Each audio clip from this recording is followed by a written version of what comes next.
¿Qué tal? ¿Cómo están? Buenos días. Bienvenidos el día de hoy aquí solito porque nuestro invitado, el arquitecto Sifu Eduardo Barraza, viene en camino. Parece que le tocó por ahí un accidente. Nada más déjenme checar que esté transmitiendo esto de forma correcta. Todo correcto. Estamos totalmente en vivo. El tema del día de hoy es algo interesante desde la perspectiva en que es una ciencia, arte milenaria. Se dice que tiene más de 3.000 años de antigüedad. Es el famoso Tai Chi Chuan. Eduardo Barraza, aquí en la ciudad de Guadalajara, para quien nos ven desde aquí de la zona metropolitana, es ya un ícono en la ciudad. Él tiene ya bastantes años, dando clases de Tai Chi en el Parque Los Colomos. Es que yo creo que ya en más de alguna ocasión lo has visto, y claro está, cuando estábamos en el radio, las diferentes estaciones, pues en más de una ocasión nos hizo favor de acompañarnos, porque realmente es alguien que sabe mucho, es alguien que tiene años aquí impartiendo este curso, esta ciencia arte. Y además es alguien que me consta ha traído y se ha capacitado con grandes maestros a nivel internacional. Les puedo platicar, ahorita en lo que llega él. Yo no soy el experto, aunque yo sí practiqué Tai Chi durante algún tiempo. Estaba saliendo de la facultad, si mal no recuerdo, y fue aproximadamente un periodo de año y medio. Bueno, les puedo compartir y les puedo comentar que durante ese año y medio no me enfermé absolutamente de nada. Y en nada me refiero a nada, ni una gripa, ni un malestar estomacal, bueno, obviamente, y mucho menos enfermedades más graves. Esa fue una experiencia, la verdad no sé ni por qué lo dejé. Ya recuerdo, mi maestro estaba ahí sobre López Mateos, la academia. Me quedaba un poco lejos de la casa, pero bueno, el maestro tuvo que cambiarse a otro lugar y fue un poco un peregrinar para seguir tomando las clases de Tai Chi. Y eventualmente, bueno, ya opté por no seguirle. Traté de practicar de forma individual, particular, pero como dicen algunos maestros, es mejor hacer algo en casa, pero como dicen algunos maestros, definitivamente el grupo es el que siempre prima, ¿no? Es el que siempre sale airoso, dándose un apoyo uno al otro, ¿no? Acabo de escuchar ahorita ya la puerta, y no debe de ahorita le voy a mandar un mensajito porque ya estamos transmitiendo, y le voy a poner aquí que ya estoy al aire y que se pasa. Y bueno, fíjense que tiene esto que ver, la filosofía del Tai Chi tiene que ver también con la filosofía de la acupuntura, tiene que ver con la filosofía del taoísmo, o sea, tiene que ver la filosofía del Feng Shui. Todo esto nos dice que ya es Eduardo.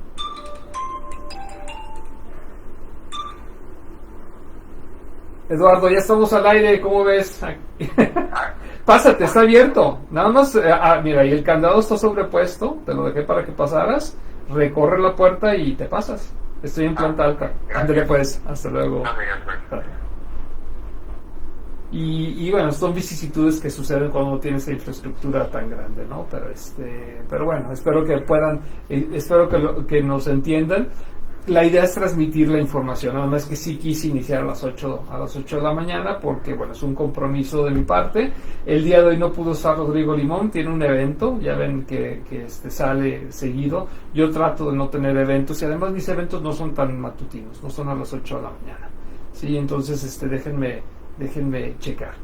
Creo que no puede pasar Eduardo, voy a tener que hacer la pausa para así dejarlo pasar. No se desesperen, ahorita regreso. ¿Ya pudiste, Eduardo? Pásame, adelante.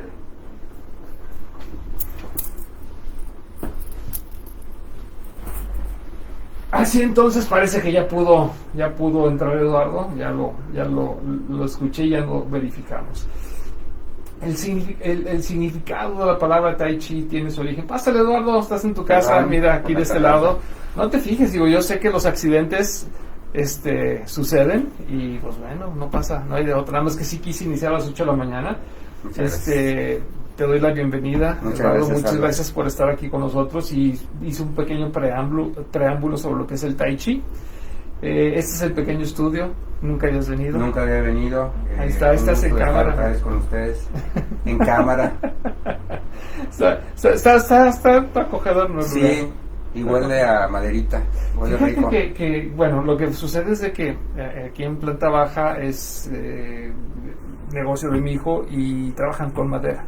Ah, con razón, huele muy rico. Exactamente, sí. No, el corcho ya dejó de tener su olor desde hace mucho tiempo y el bambú también. Pero sí, huele a maderita, sí, y maderita quemada. De repente es demasiado intenso. Sí, pero bueno, huele rico. Así es. Y entonces aquí estamos en esta transmisión del programa Reset. Esta es una nueva etapa. Tú te tocó acompañarnos en el radio. Esta nueva etapa es exclusivamente vía streaming en redes. Okay. Estamos ahorita exclusivamente en Facebook, pero vamos a estar transmitiendo en Instagram y en YouTube. He estado haciendo algunos ajustes porque, bueno, cambiamos de cámara, de repente una cámara buena, una cámara no tan buena. Tuvimos unos programas piloto, parecía que todo bien, pero bueno, ya ves, igual que tú ahorita que venías el accidente, nosotros de repente una cámara funcionaba bien y al día siguiente no funcionaba bien. Entonces, bueno, ahí vamos poco a poquito armando esta nueva etapa, totalmente independientes. Ahora sí podemos decir marcas, comerciales, goles, posturas políticas, lo que se nos antoje. Ahora sí ya no tenemos nadie que nos hay limite. Censura, ni la más mínima. Entonces, Eduardo, el tema del día de hoy es Tai Chi Chuan. Les platicaba a nuestros 4 amigos que nos ven que tú tienes muchísimos años dentro del ámbito del Tai Chi, impartiendo cursos aquí en Guadalajara. Sí. ¿Cuánto tiempo tienes, Eduardo? Mira, yo tengo practicando 52 años. ¡Wow! 52. Aquí en Guadalajara dando clases tengo 30 años. 30 años, a ver, espérame. ¿A qué edad empezaste a practicar? Yo empecé a los 5 años. A los 5 años empezaste a practicar.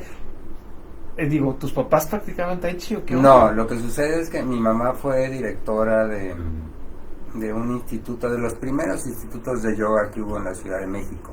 Ok. Entonces estaban muy involucrados en toda la cuestión de la salud, de la cuestión espiritual, del desarrollo humano. Claro. Y yo era un poquito inquieto y un poquito peleonero, entonces pues para canalizar, y no me gustaba el yoga, entonces para canalizar ese ímpetu de niño, sí, lo que hicieron fue primero me metieron a karate, taekwondo, primero taekwondo. Okay. Y entonces ahí estuve como 2 años. Eso fue a los 5 años. A los 5 años. Okay. Ahí estuve como 2 años, luego pasé a karate. Ok. Ahí estuve como 14 años. Wow. Luego judo también. Luego kung fu. Ajá. Y luego casualmente, ninguno de esos me llenaba realmente.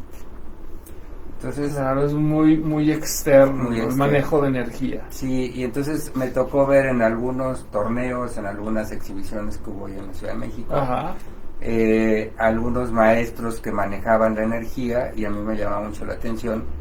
Entre ellos, uno que me impactó mucho, que se llamaba el doctor Hee-Jun Kim, que era una técnica que se llama Kuk Sul Wun, coreana. Jamás he visto. No, esa es una técnica rarísima.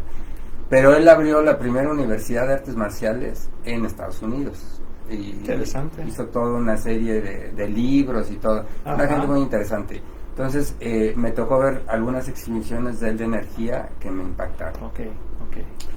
Y, pero no encontraba yo veía en la tele el Tai Chi, en algunos programas, ¿no? Sí. Pero pues no había en la Ciudad de México. Y un día viendo un programa de televisión que creo que era con ay, se me fue ahorita el nombre, Talina Fernández, Ok. salió un maestro de Tai Chi. La dama del buen decir. Sí, exactamente. Ándale, Sí, ¿verdad? ya no sale en la tele, ¿verdad? Ya está. Ya. Salió Emir Dupeirón, que era el maestro de Tai Chi, que es el tío de Odín Dupeirón, sí, toda la sí, familia que son artistas. Entonces dije, ay, y lo empecé yo a seguir y a estudiar ahí en la televisión. Pero él estaba en Cuernavaca. Entonces dijo, no, pues ya, no sé, en el próximo mes voy a estar dando clases en la Ciudad de México. Y ya, pues me iba yo tenía como 17 años más o menos, me iba yo a dar clases, a tomar clases ahí con él, bastante lejos de donde yo vivía, por cierto. Y en la academia de su mamá, que era una academia precisamente para artistas, escuela para artistas, todo lo que tenía que ver con la artisteada. Y ya ahí estuve con él como, pues yo creo como, híjole, no me acuerdo, como 8 años. 8 años. Bueno, primero estuve como 5 en la Ciudad de México, luego se fue a Cuernavaca otra vez, y estuve yendo como 3 años a Cuernavaca, me iba todos los sábados en la mañana, me iba a Cuernavaca y de ida y vuelta. Y estudié también con otro alumno, que Emir era alumno del que después fue mi maestro, con otro alumno de de mi maestro, que era la que introdujo, se llamaba Bhagwati, era la que introdujo en la Ciudad de México el Kundalini Yoga, era alumna directa del Yogi Bayan. Entonces, aparte hacía Tai Chi, entonces muy buena, por cierto, entonces empecé a estudiar también con ella. Y luego Emir trajo algunos maestros de Tai Chi también, chinos, entonces pues también practiqué ahí con ellos. Y a principios de los 1990 más o menos, tuve la oportunidad de ya ir a Los Ángeles, porque yo trabajé un tiempo para la Academia de Policía como instructor. Entonces, el que era mi maestro, trajimos a un especialista de la ciudad de Los Ángeles en cuestiones de policíacas y de tácticas policíacas, y ese, trabajamos contactos, se llama Takayuki Kubota. Él japonés, es décimo dan, creador de un sistema, tesoro viviente del karate, según Japón, todavía está vivo. Interesante. Sí, y él se dedicaba prácticamente a enseñar nada más al FBI, a la CIA, a los Texas Rangers, a todos los grandes de ahí de policíacos de Estados Unidos. Entonces, logramos que él nos invita a entrenar allá a Los Ángeles. Mi maestro me invita y ya nos dieron, pues te iba a decir una beca, pero no era una beca, se cuenta que el gobierno de aquí de Jalisco nos manda allá a estudiar a Los Ángeles una semana. Entonces, cuando yo llego, pues yo me acordaba, pero yo no tenía la dirección, yo me acordaba que estaba en Los Ángeles el maestro de mis maestros. Pues ya lo contacto, le hablo por teléfono, y entonces antes de ir a las clases con Kubota, íbamos, porque con Kubota ya no me acuerdo, te voy a inventar, pero no me acuerdo si eran las 10 de la mañana, empezábamos, era de 10 a 8 de la noche, era así pesadito el horario. Entonces yo me iba nos íbamos a las 8 de la mañana, abría mi maestro. Con tu maestro, Entonces nos íbamos a clases y durante toda esa semana. Que mataba semanas. Sí, pesadísimo, ¿no? Sí. Y digo, buena onda mi maestro que me hacía el paro, porque él no tomaba clases de Tai Chi, nada más se sentaba. Y estando ahí, mi maestro de cuestiones policíacas me dijo, le empezó a preguntar, le dijo, oye, ¿tú conoces a Kubota? Le dijo, sí, lo conozco, es amigo mío. Y luego ya le preguntó a Kubota, oye, ¿conoces a Jim? A Jim. Y le dijo, sí, lo conozco, también dijo, es buen amigo mío, pues desde los que empezamos aquí en los años 60 en Estados Unidos, y entonces mi maestro estaba encima de Jim, de James, preguntándole, oye, Kubota es muy bueno, mira esto y lo otro. Y un día le dice, mira, la verdad es que yo no considero que un buen maestro es el que enseñe a pelear en la calle y que su enseñanza básica sea enseñar a pelear. Okay. Para mí eso no es un buen maestro. Y le dijo, mira, ven. Y le puso un video donde estaba Kubota tomando clases con James. Ah, ok.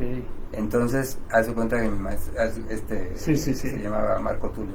Marco Tulio se le cayó el ídolo. Sí, o sea, dijo, no es posible que un 10º dan de karate esté tomando clases con un chino.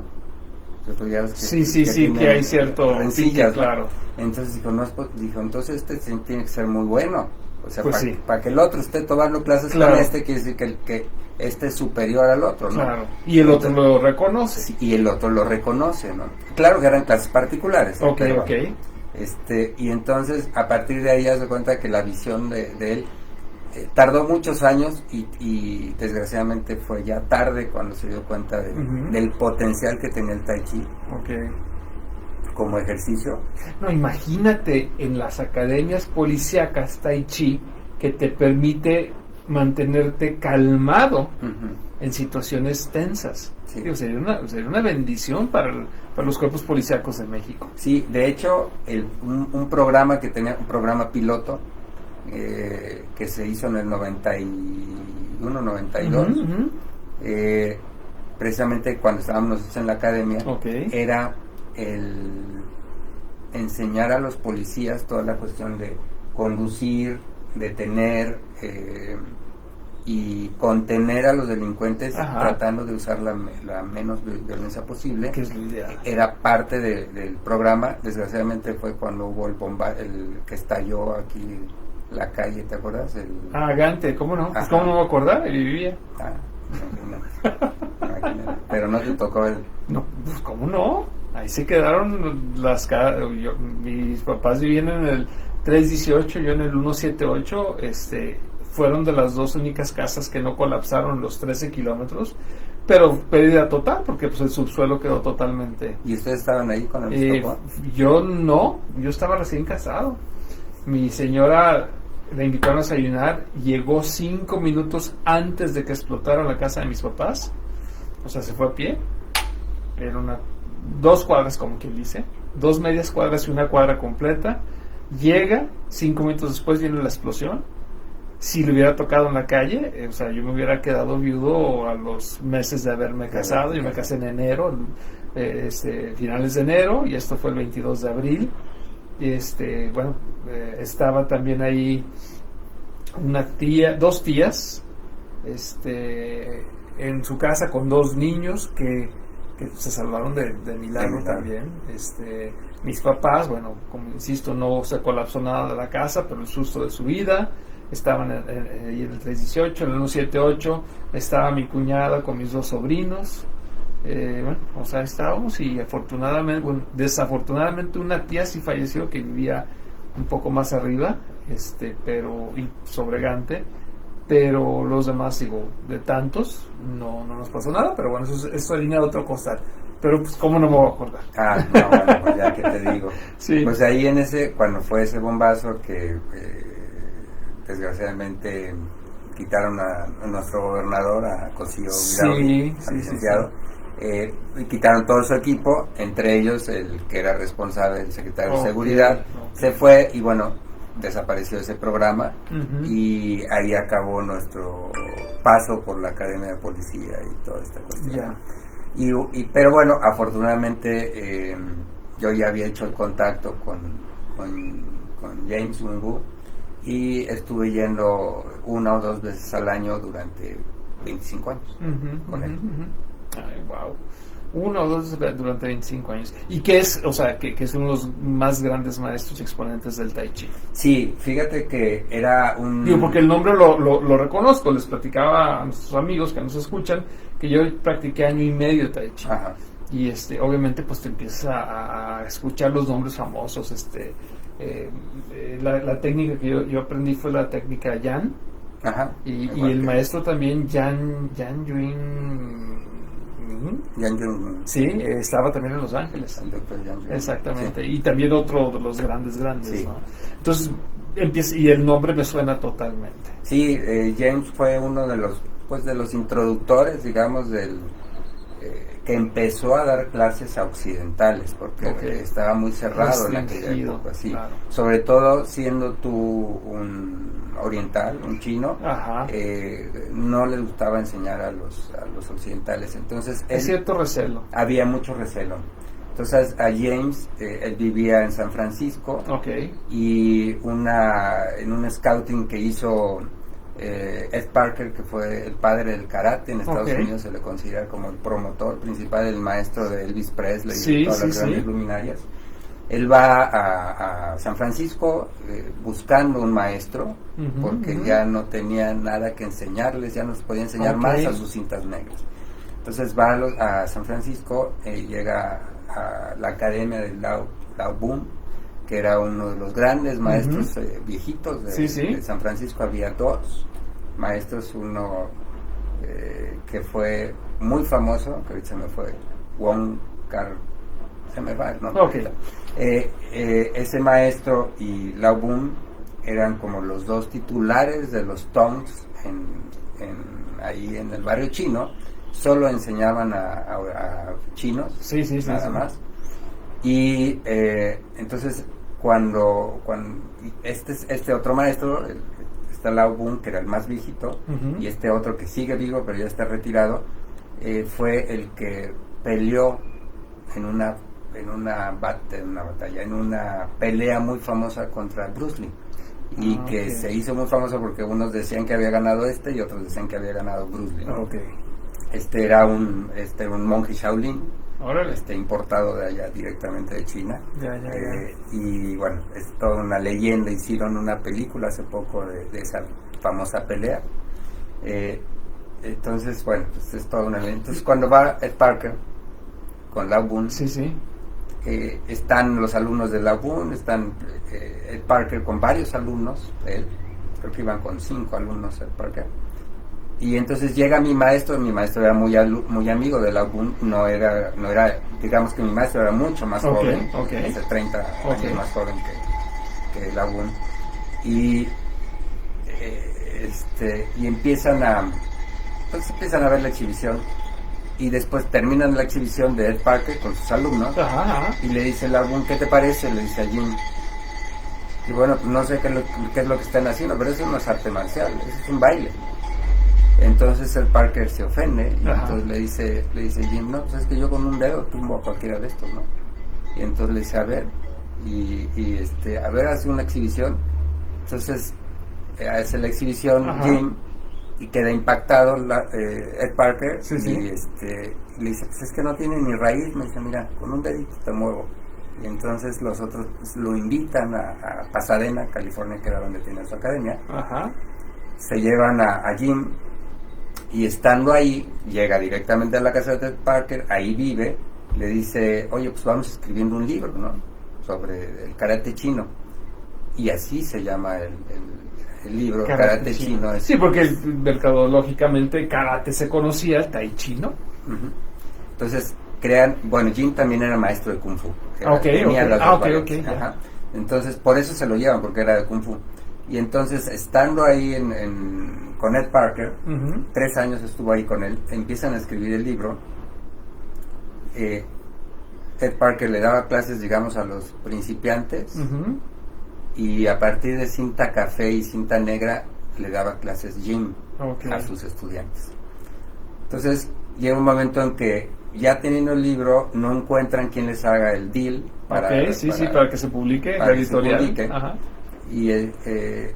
Y un día, pues, hace cuenta, literalmente lo publica Ed Parker, quita el nombre de Jim, mete el nombre de otra persona, todos los dibujitos que hay en el libro, si tú ves, o sea, los dibujos es la imagen de Jim, mete a otra persona,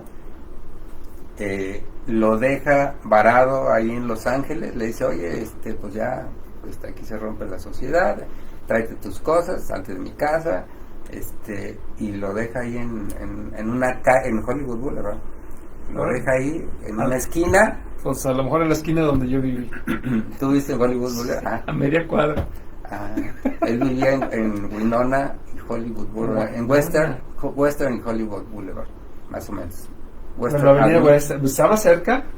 estaba cerca, yo viví sobre la calle de Cherokee, de la tribu Cherokee, Uh-huh. a media cuadra de ¿cómo se llama? ¿Era paralela a Hollywood Boulevard o era perpendicular? Cerraba, haz de cuenta. Esta es Hollywood, Cherokee, a media cuadra vivía yo, de Hollywood. O sea, yo caminaba, cuando estaba tranquilo yo llegaba a caminar, me daba ahí a la vuelta, había unas pizzas, no, deliciosas, se llamaba Two Guys from Italy, dos tipos de Italia, unas pizzas que no tenían mamá, riquísimas. Luego había un restaurante muy bueno también ahí a la vuelta que se llamaba Love's, era pollo, se me está haciendo agua la boca, pollo a barbecue y los frijolitos de barbecue, no, una delicia. Ahí vivía yo a media cuadra. Mi escuela estaba en una calle paralela atrás de Hollywood, era la Selma. De hecho ahí fue mi compañero Robert Downey Jr. Ahí fue mi compañero en la escuela. Y él vivía a cuadra y media donde vivía yo, en un edificio que tenía vista hacia el vallecito muy padre, se llamaba Montecito, esos departamentos. Así los vi. Esos sí, los departamentos Montecito, a una cuadra. Me llamaron la atención el nombre, Montecito. Montecito, ahí estaban subiendo la ladera. Ahí vivió Robert Downey Jr. con su mamá y su hermana Allison. Pero tú vivías hacia el lado de... Hacia Hollywood. Hacia Hollywood. Sí, él estaba más retirado de Hollywood que donde vivía yo. Sí, pero Jim vivía más bueno, estaba en Hollywood Boulevard, pero vivía más hacia el lado muy cerca. Western es una avenida. Sí, Western Avenue y Hollywood Boulevard. Sí, lo ubico perfectamente bien. Sí, por donde, más o menos por donde estaba bueno, no mucho más abajo de donde estaba el observatorio, pero por ahí. No, sí, mucha diferencia. El observatorio está en el Parque Griffith. Sí. Pero digamos ahí subiendo muy cerca yo creo que el Parque Griffin donde empezaba estaba a 5 cuadras de donde vivía. Okay. Pero bueno, entonces cuando ya se vuelan, lo deja ahí tirado, él le habla a uno de sus alumnos ayúdame. Sí, ayúdame, pues, me quedé con 25 centavos, ¿no? Sí, aquí, claro. Varado, ¿no? Ya llegan por él y le dicen, no, pues ya me voy a San Francisco, y 2 alumnos le dicen, no te vas, te montamos una escuela, ¿no? Órale. Y entonces todos los alumnos avanzados de Ed Parker, todos los cintas negras dejan Ed Parker a la luminaria y se van con Jim, abren una escuela en Hollywood Boulevard y no me acuerdo cuál otra, Western precisamente, por ahí, en lo que era pues era una de funeraria, era una funeraria, había sido una funeraria, entonces tenían un sótano y la parte de arriba donde daban clases al público, y en el sótano tenían literalmente como si fuera una especie de templos, pues sí, porque entre templo y entrenamiento VIP, o sea, ahí se podían quedar a dormir y ahí vivían abajo en el sótano varios alumnos y entrenaban 8 horas diarias ahí con Jim, y aparte un entrenamiento pues fuera de serie, porque era desde con los ojos, o sea, apagaban las luces y era en la oscuridad total el entrenamiento, ¿no? Entonces decían que era impresionante por todos los sentidos que desarrollas entrenando oscuras, ¿no? Y bueno, había muchísimas historias. Tú platicabas con los alumnos que tenían, no sé, 50 años con Jim estudiando, y te platicaban todo lo que habían vivido con Ed Parker, ¿no? Y bueno, y a partir de ahí hubo obviamente una rivalidad con Ed Parker. Claro. Porque pues se quedó sin alumnos avanzados. Claro. Y Jim ahí empezó a hacer escuela. Jim era muy, muy quisquilloso en su forma de enseñar. No había cintas, no había grados en su escuela. Tenías que pues ser muy paciente, porque era como pues una usanza así china, antigua. El piso lo tenía encerado y tú practicabas con unos zapatos de algodón, entonces era pues imagínate la agilidad que lograbas y el enraizamiento. Y la capacidad muscular de los músculos estabilizadores. Para estabilizar y digo, tener que tirar una patada en resbaloso, pues te hace... Tienes que tener un muy buena transmisión de la carga, porque si estabas ligeramente fuera del centro, te ibas, ¿no? Y entonces él empieza a enseñar Tai Chi cuando llega una persona ya grande, con enfermedades cardíacas, que se cansaba mucho y no podía hacer Kung Fu. Entonces le decía, bueno, déjame, te enseño Tai Chi. Y empezó a hacer enseñar Tai Chi. Y pues más gente empezó a llegar con él, porque querían aprender Tai Chi. Y pues voy a empezar a dar clases de Tai Chi. Y empezó a dar clases de Tai Chi. Y ahí todo esto fue en 1960 y principios de los 60, 61, 62, cuando abrió su primera escuela. Ah, qué interesante. Sí. Y de esa escuela, de esa linaje, viene el Tai Chi que tú practicas. Sí, es un estilo Yang largo, de 108 movimientos. Sí, porque hay una forma Yang corta. Sí, hay de 24, hay de 24 y 37. La de 24 es la más corta, son 36, bueno, no sé, tú sabes más, ¿no? 88. Exactamente. Del estilo Yang hay muchos, de todos los estilos hay variantes. Así es. Pero el estilo Yang tiene así como, es el más popular. Sí. Sí.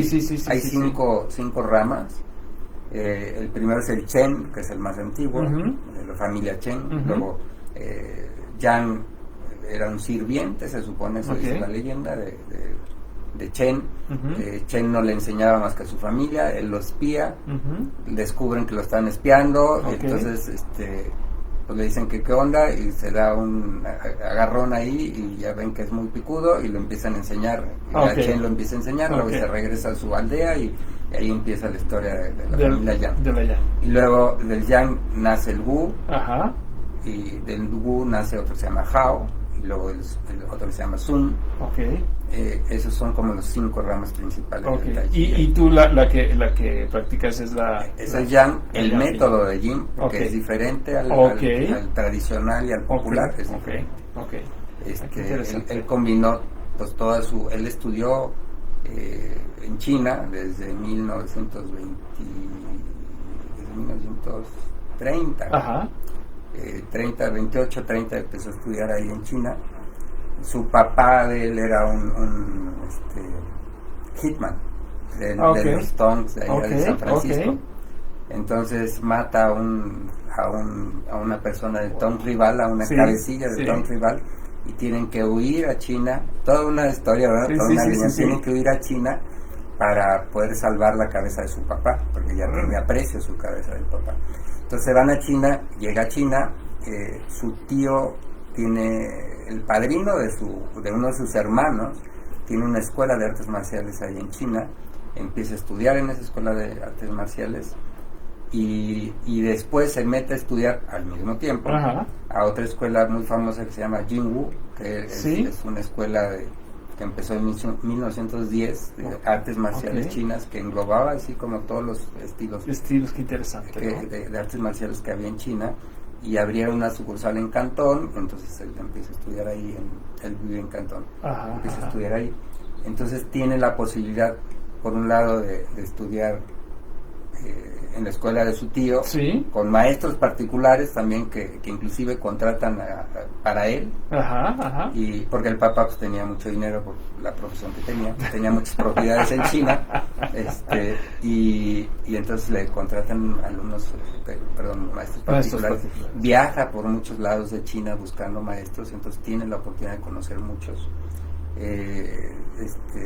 entre ellos pues algunos que eran formidables, decía Jim, y uno de sus mejores maestros, mejor que en la academia Jinwu, mejor que en la academia de su tío, fue un empresario farmacéutico de ahí de Cantón, que no daba clases al público. Entonces, así como aquí nos echamos la cascarita en la calle y en las escuelas, ahí en vez de cascarita se agarraban a trancazos, era parte del juego ahí en China.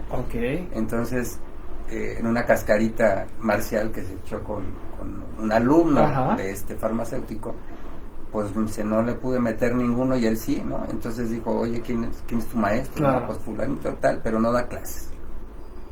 Entonces le dice él, pues ¿dónde está? No, pues en tal. Y entonces dice, me tardé un año en convencerlo, invitándolo al cine, a tomar té, a esto y el otro, para que me admitiera como alumno, y empezó a estudiar con él. Y ahí fue donde desarrolla el concepto de practicar en resbaloso, porque ellos practicaban sobre un piso de aceite de coco. Ok. Entonces dice, pues era resbaloso y al mismo tiempo chicloso. Ok, Porque si tú querías levantar el pie, sí, estaba sí, chicloso. Sí. Pero pues si estabas sobre la superficie te Entendido, resbalabas. claro. Entonces, dice, ahí fue donde me di cuenta de la potencia y de la fuerza que desarrollabas en las piernas. Tenías que, exactamente. Sí. Qué interesante, ¿no? Sí. Digo, y fíjate, bueno, quizás sea bueno, digo, porque desde la perspectiva de aprender Tai Chi con un video, en un libro, para mí es prácticamente imposible. Ajá. Y quizás sea bueno que la tradición, digo, la forma tradicional, más bien dicho, del chino es una transmisión de uno así en cortito, de uno a otro en cortito. Y yo creo que eso ha servido para que no se desvirtúe el tai chi o el kung fu o las artes marciales en general, ¿no? Sí. Porque, digo, de otra forma me imagino que si hubiera sido algo muy occidental, se hubiera sacado un video, se hubiera masificado y se hubiera perdido la esencia quizá, ¿no? Sí, fíjate que una de las cosas que a mí me gustaba con Jim y que ahora, digo, desde un principio yo lo valoré mucho, pero ahora me doy cuenta de la oportunidad o de la suerte que tuve de estudiar con él. Porque era como era un maestro de bajo perfil, no le interesaba la publicidad. Daba cuando él ya cierra sus escuelas porque suben mucho las rentas en Estados Unidos y todo, y ya no quiere seguir pagando, le hacen, otra de sus alumnos le ayudan y hacen en el patio trasero de su casa, hacen un gimnasio y ahí da clases. Entonces no había letrero, no había nada más veías, desde la calle veías un circulito de un yin yang en rojo y negro, era lo único que había, ¿no? Entonces entrabas por la cochera y hasta el final estaba el estudio, muy bonito, muy tipo Karate Kid, claro, muy sí, místico, claro, muy romántico. Sí, muy romántico, muy místico. Y a él, como no le interesaba ni la publicidad, ni las cintas, ni los grados, entonces era muy estricto en su forma de enseñar, muy metódico. Lo que le interesaba era la biomecánica, cómo funcionaba el cuerpo y por qué podías golpear con potencia. Sí, hay una explicación a ello, no es un soplo divino, no.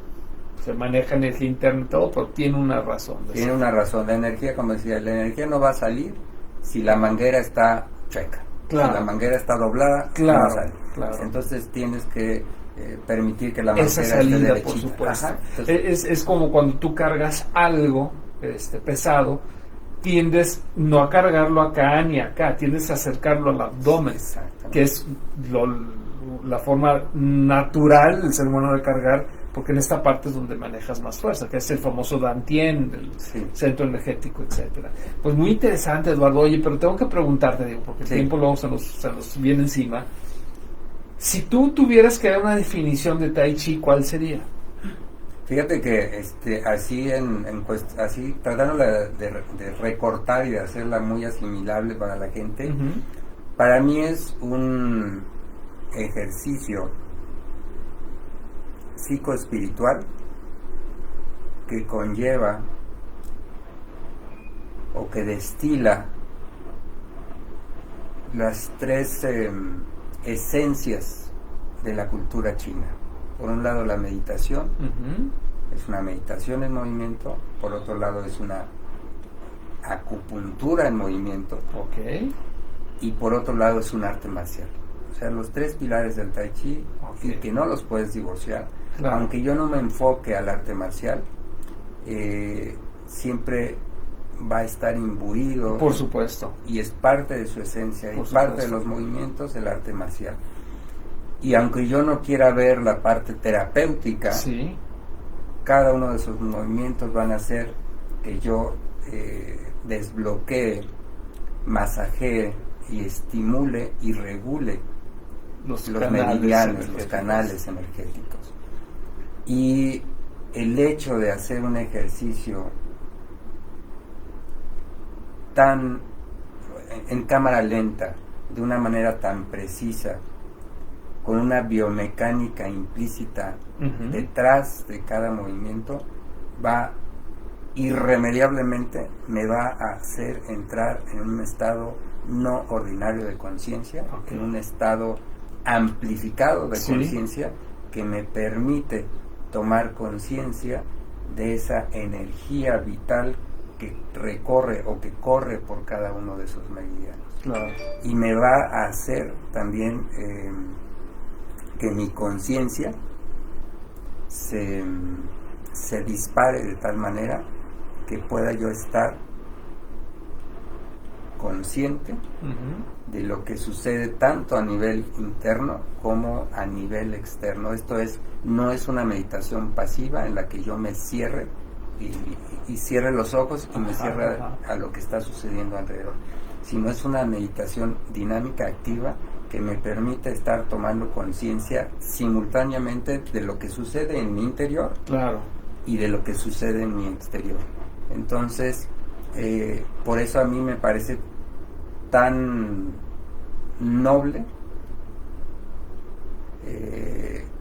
como para que pueda convertirse en una de las meditaciones del siglo XXI, válgame la redundancia, que tiene miles de años, cientos de años, sí, claro, pero pueda volverse a poner... Sí, se está rescatando mucho de esa mentalidad, el famoso mindfulness, ¿no?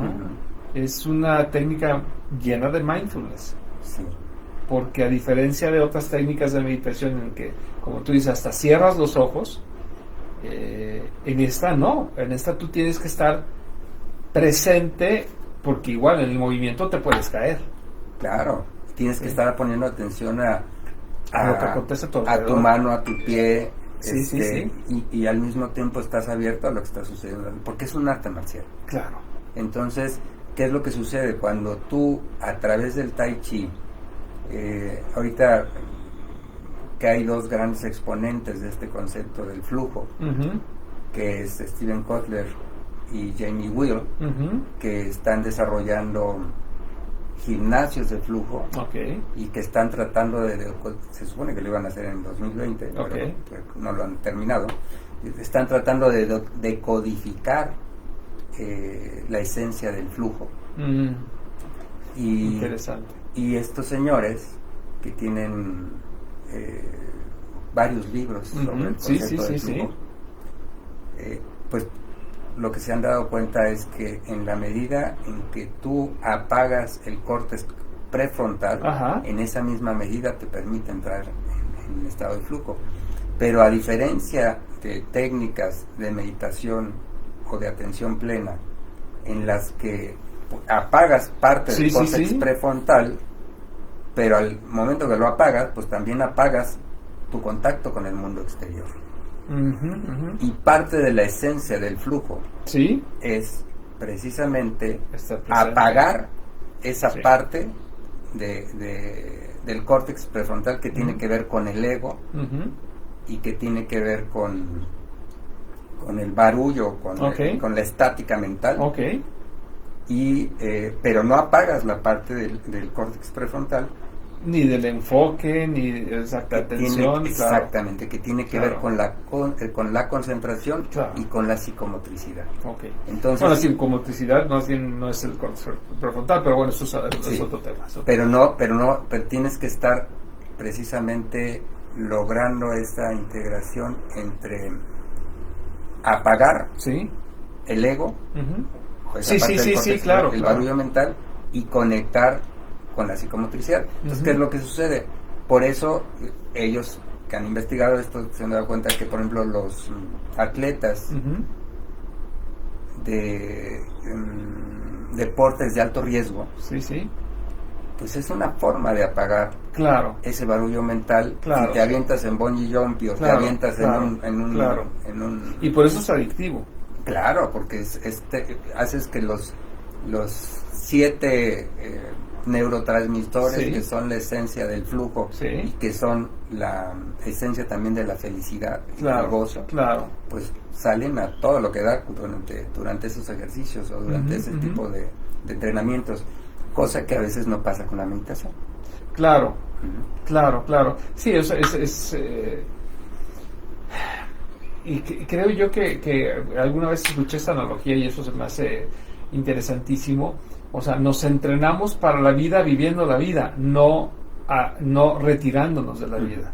No sé si me explique. O sea, la idea del Tai Chi es de que nos preparamos meditando, pero en ese contacto del movimiento, del saber que hay algún objeto de este lado, que yo soy parte de este entorno, y eso es como me preparo realmente a vivirla, porque eso en un momento dado me va a permitir estar en un estado de conciencia en mis actividades cotidianas, a diferencia de otro tipo de técnica donde tú, para poder estar en contacto contigo mismo, tienes que retraerte. Ajá.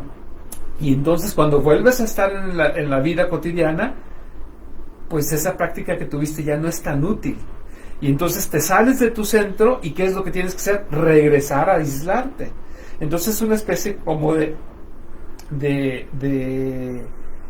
digo, es muy útil totalmente este tipo de meditación, y es mejor que nada, Claro. pero ¿por qué salirte de la vida cotidiana para llegar a esos estados? Y en el mindfulness, que me encanta, y que me encanta también el tai chi, no, o sea, sigues en esa vida cotidiana, sigues enfrentándote a los estresantes de la vida, sigues enfrentándote a los peligros de la vida, pero en un estado de meditación, Sí. porque ese es precisamente a lo que te prepara. O sea, meditación en movimiento, meditación en acción, diría yo, ¿no? Porque estás en acción, estás en ese contacto, donde imagínate, no sé, me imagino un yogi que por algunas circunstancias se tenga que defender de un bully, de un agresor. ¿Cómo va a poder estar en un estado de meditación al momento que se defiende? Uh-huh. Va a tener que sentarse y, o sea, Sí. no sé. Y en el tai chi no, o sea, puedes estar perfectamente consciente del momento y defendiéndote. Yo recuerdo que cuando lo practicaba, y esta era una de las cosas que se me hacían más interesantes, yo podía sentir la independencia que existía de la conciencia del cuerpo.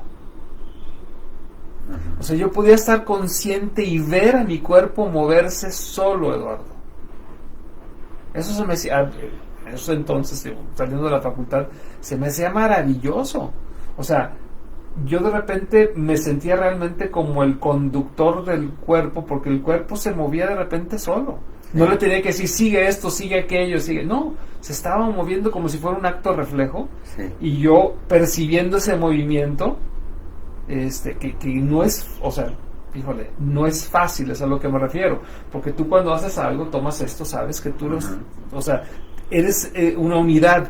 Pero cuando logras identificar que existe una parte espiritual, una parte mental, una parte física, que generan un conjunto, estoy de acuerdo, pero que pueden al mismo tiempo estar independientes, dices tú, wow, o sea, realmente no soy no soy una creación ordinaria, Eduardo, soy algo más profundo, soy algo más que Diosito te hizo con más cariño, si quieres verlo desde esa perspectiva, ¿no?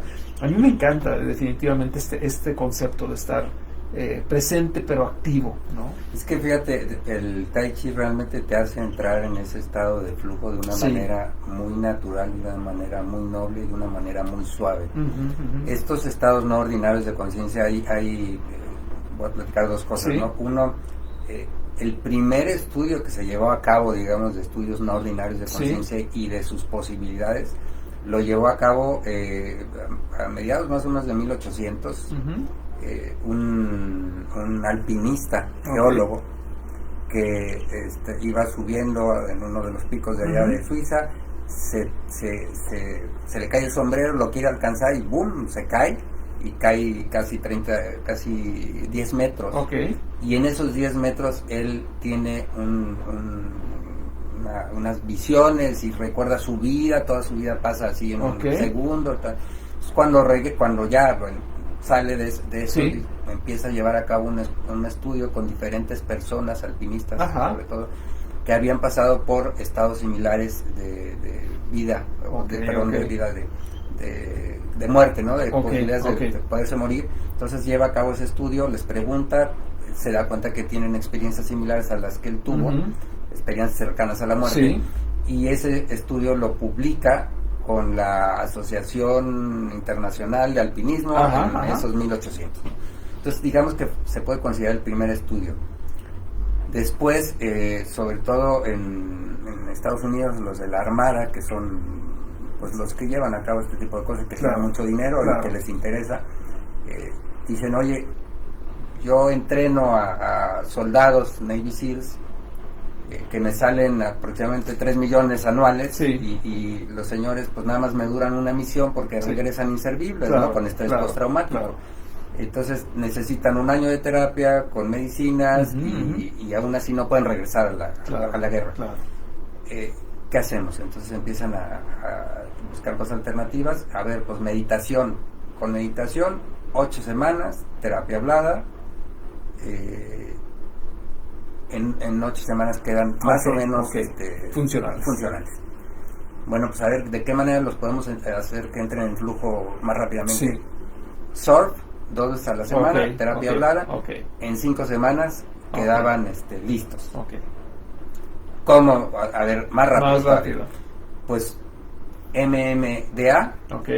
les damos una toma de éxtasis, Sí. de la droga éxtasis, Sí. terapia hablada, una sola terapia, una sola toma de éxtasis, quedaban curados totalmente, y en 5 años de seguimiento sin ningún tipo de regresión Órale. ni de estrés postraumático, y quedaban totalmente otra vez funcionales para regresar al trabajo con una sola entonces Y es lo que hace el MMDA, es meterte en un estado alterado de conciencia. exactamente. Entonces ahí es donde de manera, digamos, ya científica se dan cuenta que los estados no ordinarios de conciencia, sobre todo el éxtasis, que tiene que ver con el contacto, con el gozo, con la dicha interior, Sí. permite la curación total del ser humano de estados tan fuertes como es un estrés postraumático después de haber matado a alguien, Ajá, después de haber vivido algo, o bombardeado algo, está Ajá. cerca de morir, o que tu amigo se murió ahí, exactamente, claro. de algo tan traumático, tiene esa posibilidad.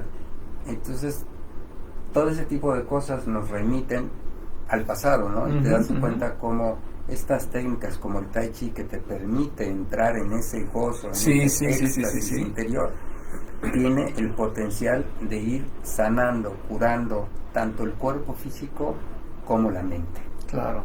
Y, Claro. y cómo estas terapias o estas técnicas milenarias se convierten en las más modernas Por supuesto. y en las más vanguardistas. Vamos, funcionaban, nada más ahora sabemos por qué funcionan. Ándale, exactamente. Yo creo que por ahí va el asunto. Ahora dices, caray, entonces sí era cierto, ¿no? O sea, sí era cierto que funcionaba para esto y para aquello. Pero fíjate que no solamente eso, Eduardo. Digo, y cuando estudié neuropsicología, al momento de que tú te escoges tus ramas para dedicarte a ellas, una tiene que ver con la práctica escolar, ¿ok? Mis respetos. Dentro de, que no lo vimos nosotros, dentro de la psicología hay una rama que es la clínica, ¿ok? Y a mí la que me interesó fue la de desarrollo de potencialidades especiales, ¿ok? Y entonces, más o menos para mí sería como lo que tú platicas ahorita, sería la clínica. O sea, cuando hay algún evento que tú debes de trascender, el Tai Chi es muy útil, que puede ser físico, puede ser psicológico, puede ser emocional, padrísimo. Pero luego existe la parte donde tú no tienes ningún trauma, o un trauma normal, vamos a decirlo así, porque todos tenemos algún evento que no hemos podido trascender, pero si eres dentro de esa normalidad, también te sirve para potenciar tus habilidades. O sea, no solamente es como terapia, es como lo que tenemos nosotros en el Instituto de Ingeniería Neural. Tenemos una serie de herramientas, entre ellas la sincronización neural, que tiene que ver con audios que sincronizan tus frecuencias cerebrales a través de una técnica que se llama arrastre. Hay unos audios que te sirven para terapia. Ok, digo, tengo este problema, ya con protocolos estudiados, muy desarrollados, que se han publicado en revistas científicas. Este es el protocolo que te sirve. Pero hay muchos otros títulos, muchas otras colecciones que te ayudan a potenciar tu capacidad. ¿Okay? Y creo yo que el Tai Chi funciona de esa misma manera. O sea, te sirve sí como una cuestión terapéutica. Hablas de estrés postraumático como ejemplo, pero también te sirve para potencializarte y ser o ser lo más cercano a tu mejor versión, ¿no, Eduardo? Totalmente. Fíjate que esa es una de las cosas que también a mí me llama mucho la atención del Tai Chi. Se habla tanto del desarrollo de la energía y en todos estos sistemas japoneses, coreanos, sí. etcétera. Pero realmente a mí me llama mucho la atención que lo han tratado de mistificar demasiado. Okay. Y la verdad es que, como me decía mi maestro, ¿no? Cuando platicábamos sobre esos temas, que no le gustaba mucho platicar de la energía, porque decía, es que es algo tan intangible, tan difícil. Okay. Entonces me dice, tú sigue practicando Tai Chi. Y oye, todo te va a pasar, ¿no? Y bueno, yo he tenido experiencias muy fuertes en cuestiones energéticas que derivadas del Tai Chi, y yo me acuerdo que cuando llegaba y le decía yo a mi maestro, oye, fíjate, y muchas de ellas pasaron allá en Los Ángeles, entonces llegaba, fíjate que ayer me pasó esto, y entonces yo esperaba, ¿no? Una respuesta positiva del maestro, ¿no? Entonces me decía, ¿y qué más? Sí, no, pues es que pasó esto, ¿y cómo ves? Chido. Sí, es normal. Elabora, ¿no? Sí, yo, claro. Ya sabes, como occidental, sí, quieres que te explique todo. Claro. Me dice, ¿qué quieres que te diga? ¿Lo mismo que has leído en todos los libros? Ajá. Lo único que te voy a decir es que es normal, si sigues practicando, van a pasar más cosas. Tú tienes X años practicando, imagínate, me dice, imagínate lo que yo siento. Y han ido pasando los años, sí. Y siempre me acuerdo de su respuesta, ¿no? Claro. Imagínate lo que yo siento. ¿Por qué? Porque conforme van pasando los años, van apareciendo y vas sintiendo todas esas potencialidades de las que estás hablando. O sea, realmente somos una especie de entidad potencial que no terminamos de desarrollarnos en ningún momento. Estamos en la superficie totalmente. Eduardo, el tiempo se nos vino encima. Ya son las 8:57 y nos das tiempo para que nos compartas tus redes, Eduardo, y nos digas si nuestros amigos quieren estar. Digo, yo bromeo que tenemos cuatro personas que nos ven, pero déjame presumirte que este es el 4º programa y en promedio estamos en 290 pues no sé, de audiencia por cada una de nuestras transmisiones.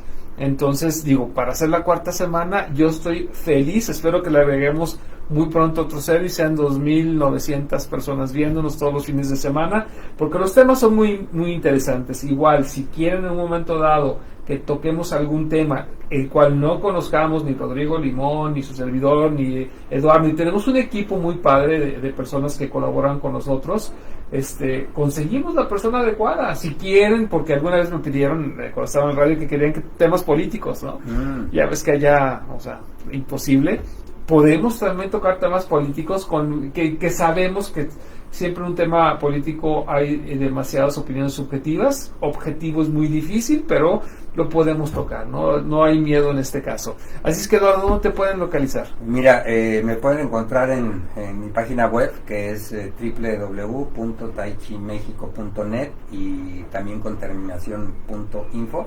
Estoy también en Tai Chi México en Facebook. Perfecto. Y estoy en Instagram como Tai Chi México 1.